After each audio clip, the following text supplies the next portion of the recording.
자, 그리고 이번에는 정광훈 목사님 얘기를 해볼게요. 정광훈 목사를 지금 마녀 사냥하고 있는 이런 경우를 제가 보고 그냥 넘어갈 수가 없겠더라고요. 제가 그래서 오늘은 여러분 팩맨TV로 유명한 구장욱님이 있어요. 이분마저도 정광훈 목사를 비판을 하더라고요. 비판을 넘어서서 비난인 것 같은데 어쨌든 이분이 아마 이 팩맨TV 이분이 잘 몰라서 그랬지 않았을까 이런 얘기를 하는데 아마 그 팩맨TV 그분이 이 방송을 보게 된다고 하면은 아 내가 잘못 생각했구나 이렇게 생각을 하지 않을까 생각을 합니다. 자, 그 내용을 제가 잠깐 소개를 해드릴게요.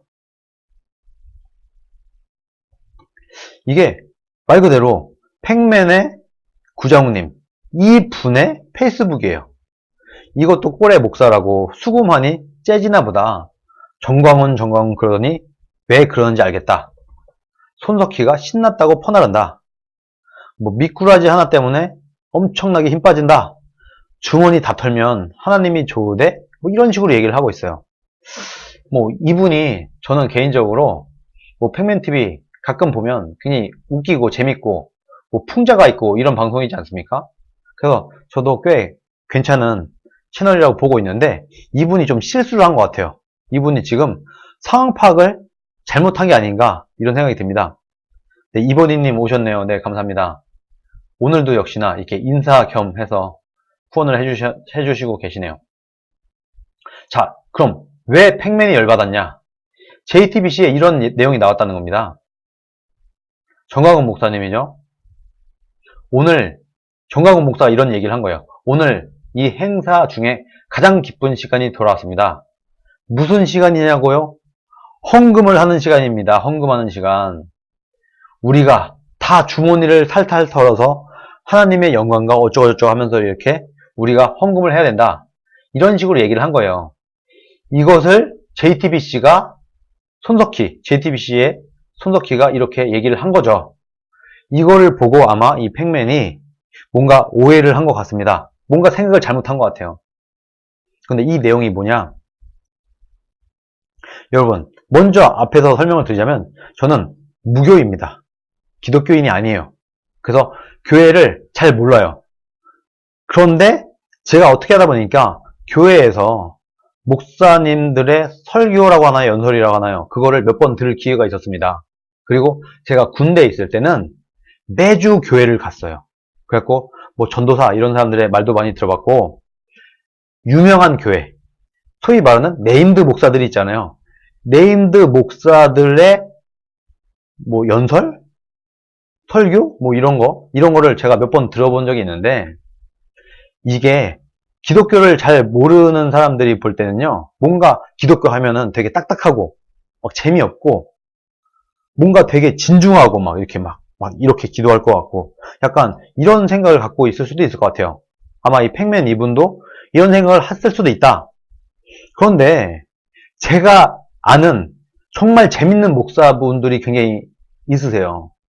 실제로 제가 어떤 교회에서 설교라고 하나요? 연설이라고 하나요? 설교라고 하나요? 어쨌든 설교라고 칩시다. 자, 설교를 하는데 굉장히 유머러스하게 설교를 하는 목사들도 많습니다. 그리고 정광훈 목사님의 스타일도 약간 장난기 섞이게 연설이 지루하고 이렇게 가면 재미가 없으니까 뭐 찬양을 하든 뭐 이렇게 기도를 하든 뭘 하든 좀 유머러스하게 푸는 풍자와 해악이 있는 이런 설교를 하는 것으로 유명한 분이라고 해요. 이 정광훈 목사가. 그래서 이 영상을 직접 보면 알겠지만 막 진지하게 이렇게 한 얘기가 아니에요. 약간 우스갯소리로 약간 농담 섞어가면서 좀 부드럽게 이런 얘기를 한 거거든요. 근데 이거를 이 영상을 못 봤는지 어쩐지 모르겠는데 이분이 좀 오해를 한 것 같아요. 이분이 정말 진지하게 오늘 이 행사 중에서 가장 기쁜 시간이 돌아왔습니다. 여러분 헌금하세요. 요게 아니에요. 요게 아니에요. 이게 아니고 이 느낌이 아니고 이분은 그냥 농담 섞어서 재밌게 유쾌하게 어느 교회를 가더라도 헌금 봉투를 헌금함 이런 걸 돌리고 헌금을 내라는 얘기를 목사님들 합니다. 그런데 어떤 분은 스타일인 거죠. 목사들의 스타일이 다른데 어떤 목사는 여러분 뭐 이렇게 우리 하느님께 뭐 헌금합시다 이렇게 진중하게 말하는 분도 있고 정강훈 목사처럼 유머러스하게, 그러니까 재밌게, 웃어 넘길 수 있게, 농담식으로, 이렇게 유쾌하게 그냥, 오늘 우리가 가장 행복한 시간이 돌아왔어요. 바로 뭡니까? 여러분, 우리 돈 내야죠? 이렇게 장난식으로. 이렇게 하는 목사님도 있는 거거든요. 그래서 이분이 워낙에 좀 재밌게, 유쾌하게 하는 스타일이다 보니까 농담식으로 이렇게 얘기를 한 건데, 이거를 이 좌파 매체인 극좌 성향의 JTBC에서 이거를 악의적인 보도를 하기 위해서 이 부분을 딱 따갖고 와갖고 정광훈을 마녀 사냥을 하고 있는 겁니다. 여기에 우리가 넘어가면 어떻게 합니까? 전 이거는요, 뭐 종교를 떠나서, 저도 기독교인이 아닙니다. 그런데 종교를 떠나서 기독교에 있는 목사님들 중에서는 이렇게 웃기게, 재치있게, 농담 섞어서 이런 식으로 헌금을 내세요. 이렇게 얘기하는 사람들이 있어요. 그런 스타일이다. 이것은 말하자면 이 목사님의 스타일이지 욕먹을 일이 절대 아니라는 겁니다. 그래서 저는 좀 아마 이 팩맨 이분이 좀 오해를 하지 않았나. 정말 이 사람이 돈 때문에 약간 돈에 미친 거 아니야? 이런 식으로 생각을 했나? 돈 벌려고 어제 이 엄청난 인원을 모았나? 이렇게 착각을 한 것 같은데 절대 그런 게 아닙니다. 이렇게 할 수도 없어요. 이 판에 정광훈 목사가 이 돈을 자기가 개인적으로 착복을 하거나 이게 가능하겠습니까? 만약에 그랬다고 하면은 저부터 앞장서서 이 정광훈 목사님을 비판을 할 거예요. 그런데 어제 이거는 그게 아니었다. JTBC가 악의적으로 보도를 한 것이다. 이 내용이 아니라는 거예요. 그래서 우리 국민들이 속지 마시라. JTBC의 악의적인 보도, 좌파 언론 매체의 악의적인 보도에 속아서 이 분위기를 그렇게 나쁘게 몰아가서는 안 된다. 저는 그렇게 생각을 합니다. 그리고 어떻게 보면 이렇게 생각할 수 있어요. 정말 이 중요한 시기에 책 잡힐 짓을 하지 않았어야 된다. 이렇게 생각할 수도 있어요. 물론 그렇게 볼 수도 있어요. 여러분. 그런데 여러분 생각을 해보세요. 이분이 정광훈 목사가 정치인입니까? 정치가예요? 아니에요. 이분은 그냥 목사일 뿐이에요. 종교인일 뿐이에요. 이분은요, 정치를 목적으로 이렇게 한 것도 아니고, 뭐, 책 잡힐 짓을 왜 했냐? 이렇게 할 수는 있는데, 이분은 정치인이 아니라는 거예요, 기본적으로. 종교인이다. 종교인이, 종교인으로서 자기 나름대로의 애국 활동을 하고 있는 거예요, 그냥. 그런데, 정말 높은 잣대를 들이대갖고, 왜 빌미를 줬어? 왜 이렇게 JTBC가 왜곡 보도를 할 수 있는 빌미를 줬어?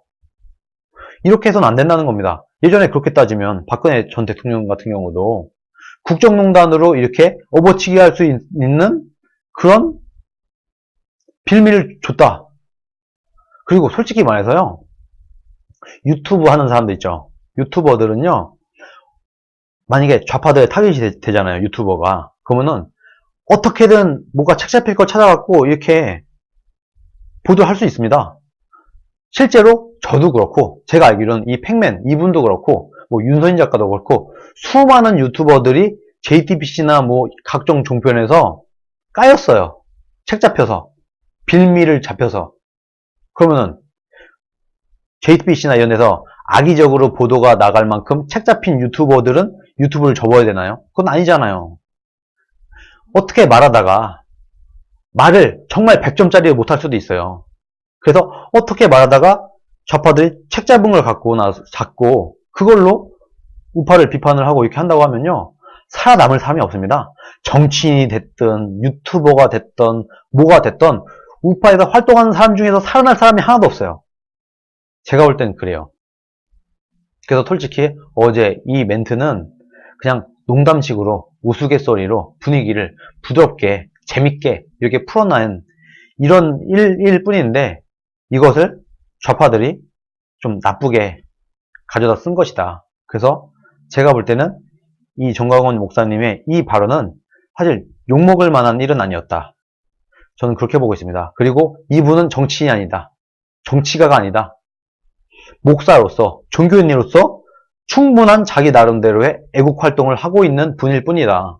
그분을 갖고 우리가 아주 높은 잣대를 들이대면서 당신 왜 이렇게 쓸데없는 말을 해서 책 잡혔어?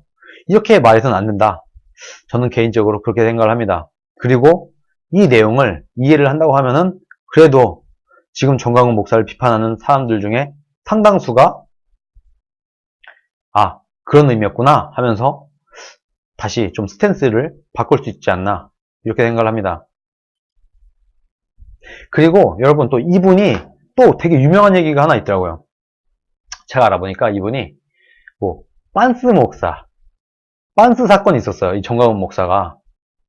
이 내용을 제가 또 설명을 한번 드릴게요. 정광훈 목사 빤스 이렇게 치면 나오는데 이것도 되게 악의적으로 왜곡돼서 언론이 보도가 나갔던 거예요. 그 내용을 잠깐 소개를 드리면 어떤 목사가 있어요. 정광훈 목사 말고 다른 어떤 목사가 여자 집사와 불륜 관계가 있었다고 해요. 정광훈 말고 어떤 목사가 있는데 이 목사랑 여성 집사와 불륜 관계가 있었는데 이 목사가 검찰에 불려가서 조사를 받는 과정에서 나는 책임이 없다. 오히려 이 여자 집사님이 나를 꼬셔서 그런 거다. 나도 피해자다. 목사가 오히려 이렇게 얘기를 했다는 거예요. 그러면서 이 목사가 모든 책임을 여성 집사에게 돌렸다. 그래서 이 정광훈 목사가 이 부분을 설명하는 과정에서 나는 그 목사가 잘못된 거다. 성도들이 목사를 좋아하는 것은 선이 없다. 성도들은 목사를 100% 신뢰하고 너무너무 좋아한다. 성경책을 보면 성도들이 사도 바울에게 눈까지 빼준다. 말 그대로. 정말 자신의 모든 것을 바치고 자신의 생명까지 바칠 정도로 교회에 있는 집사들이 목사들을 그렇게 따르고 그렇게 신뢰를 한다. 그러면서 여기에서 문제가 되는 발언이 나온 거죠. 정광훈 목사가 이 얘기를 한 다음에 우리 교회 집사님들은 나를 얼마나 좋아하는지 내가 빤스를 벗으라고 하면 다 벗어. 목사가 벗으라고 해서 안 벗으면 내 성도가 아니지. 이렇게 우스갯소리를 얘기를 한 거예요. 그렇다고 해서 정말 이 집사들이, 이 교인들이 목사를 100% 신뢰해서 목사가 시키는 걸 다 한다고 하더라도, 목사를 100% 신뢰해서 목사가 시키는 대로 다 하는 성도들이 있다고 하더라도, 그랬다고 하더라도 집사들에게 그 책임을 지우면 되겠느냐. 이건 말이 안 된다. 그 목사가 잘못한 거다. 그 여집사랑 불륜 관계에 있었던 그 목사가 잘못한 것이다. 이런 맥락에서 이 팬티, 빤스 얘기가 나왔다는 겁니다. 그러면서 또 하나 얘기를 했다는 거예요. 인감도장을 가져오지 않으면 내 성도가 아니다. 이런 얘기를 한 것도 똑같은 선상에서 사도 바울한테는 생명까지 바치는 성도들이 인감도장도 못 가져오냐. 그러나 성도들이 인감도장을 가져온다고 해서 그렇게 목사를 믿는다고 해서 목사는 이것을 악용해서는 안 된다.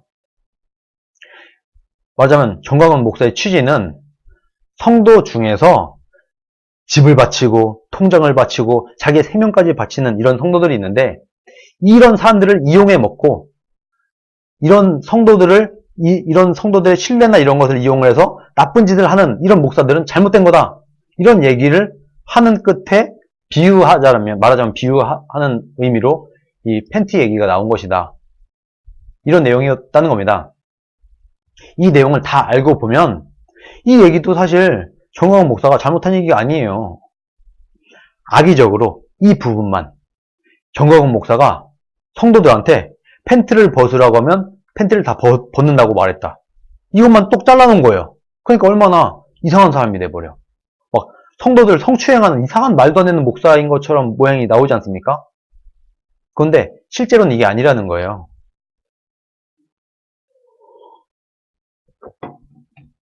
원래 좀 이렇게 웃기고 약간 유머러스하게 연설을 하고 뭐 이런 목사님들이 있는데 이 정광훈 목사가 대표적으로 그런 스타일의 목사였던 겁니다. 이건 스타일의 문제다. 그래서 이걸 좀 나쁘게 말하는 것은 오해가 있다. 그리고 실제로 이게 2005년도에 있었던 일이라고 해요. 2005년 이 말이 보도가 나간 다음에 기독교 신문 기자들이 조사위원회를 꾸려갖고 이 발언의 진위에 대한 조사를 했다고 합니다. 그 조사로 이미 발언의 진위에 왜곡이 확인이 된 내용이다. 2005년에 이미 2005년 1월 말에 10개 기독교 언론사에 청교도 영성훈련원 출입기자들이 모여갖고 정광훈 목사 팬티 발언 조사위원회라는 걸 만들었대요. 그래서 이미 조사가 다 끝났다. 그때 이 청교도 영성훈련원 집회에 참석했던 목사 2,000명 중에서 무작위로 100명을 뽑아서 이 정광훈 목사의 발언을 어떻게 들었냐? 이런 질문을 하고 이 질문에 대해서 정광훈 목사가 이 조사에 응한 목회자 가운데 1%만, 만약에 100명이 대답을 했다면 이 중에 한 명이라도 내가 팬티를 벗으라 해서 벗으면 내 성도고 벗지 않으면 내 성도가 아니다, 이것을 있는 그대로 받아들였다고 하면은 나는 이제부터 목회 현장을 떠날 것이다, 이렇게 정광훈 목사가 약속을 했다고 합니다. 그런데 당연하게도 이 조사에 응답한 목사 100명 전체가 다 이 설교가 성경을 설명하는 과정에서 예화와 풍자적으로 설명한 것이지 실제 팬티를 벗으라고 강요한 말은 절대 아니었다. 만약에 정말 정광훈 목사가 그렇게 했다고 하면은 이 정광훈 목사를 향해서 그때 당시에 바로 즉각적인 항의를 했을 것이다, 이런 얘기를 했다는 겁니다. 다 이게 말이 안 된다는 거예요, 다.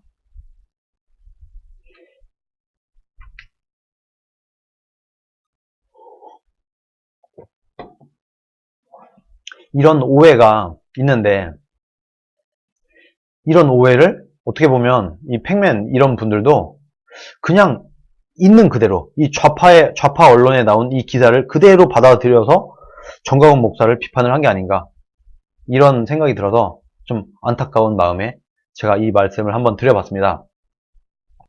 이번에 이 헌금에 대한 얘기도 왜곡인 거고, 좌파들의 왜곡인 거고, 예전에 팬티에 대한 얘기, 성도들의 팬티에 대한 얘기도 전혀 왜곡된, 앞뒤 다 잘라서 자기네들이 편한 부분만 딱 잘라서 왜곡 보도를 한 것이다. 여기에 속지 말라, 속아서는 안 된다. 예전에 여러분 문창극 사건 아시죠? 문창극 전 국무총리 지명자, 그때랑 똑같은 거예요 지금. 문창극 같은 경우도, 문창극 전 총리 후보자 같은 경우도 전혀 문제될 발언이 아니었어요. 근데 어떻게 됐어요? 완전 친일파처럼, 완전 우리 민족을 비하하는 그런 목사인 것처럼 그렇게 완전 호도를 해버렸잖아요. 그거를 갖고 문창극을 비판을 하면 어떻게 합니까? 말이 안 되는 걸 갖고. 문창극도 욕먹을 짓을 하지 않았다, 전광훈 목사도 욕먹을 짓을 하지 않았다. 그것이 제가 내리는 결론입니다. 정말 열심히 나름대로의 목사로서 열심히 애국 활동을 하고 있는데 어떻게 하다가 책 한 번 잡혔다고 해서 우리가 이렇게 악담을 하고 비난을 해줘야 되겠습니까? 그러면은 그렇게 따지면요, 살아남을 사람이 없다니까요. 자영당 안에도 없고 유튜버는 더더욱 없어요. 지금 제가 알기로는요, 웬만큼 영향력 있는 유튜버들 치고 좌파들 언론에 조리돌리 안 나간 유튜버가 없어요. 저도 나갔어요. 저도 JTBC, 채널A 이런 데 나갔었어요. 제 김거희 TV 이 방송 중에서 어떤 부분은 똑대가 갖고 저는 이상한 사람으로 JTBC에서도 보도를 하고 채널A에서도 보도를 한 적이 있거든요. 그럼 저도 책 잡힌 소리가 됐으니까 접어야 되나요? 유튜브를? 말이 안 되는 거잖아요. 책 잡힐 짓을 한 게 잘못이 아니고 말도 안 되는 말을 따와서 왜곡 보도를 한 언론이 문제다. 이 언론을 비판을 해야 된다. JTBC가 왜 왜곡 보도를 하냐? 앞뒤 다 잘라먹고 왜 정광훈 목사를, 멀쩡한 정광훈 목사의 설교를 톤만 밝히는 사람인 것처럼 막 헌금에만 관심이 있고 이것을 마치 개인적으로 착복을 하는 목사인 것처럼 이렇게 말을 하냐? 그럼 안 된다라는 겁니다. 우리는 진실을 보고 팩트를 보고 왜곡 거짓 보도를 하면 그것을 잡아내서 진실을 국민들에게 알리는 역할을 해야지 옳다. 저는 그렇게 생각을 합니다.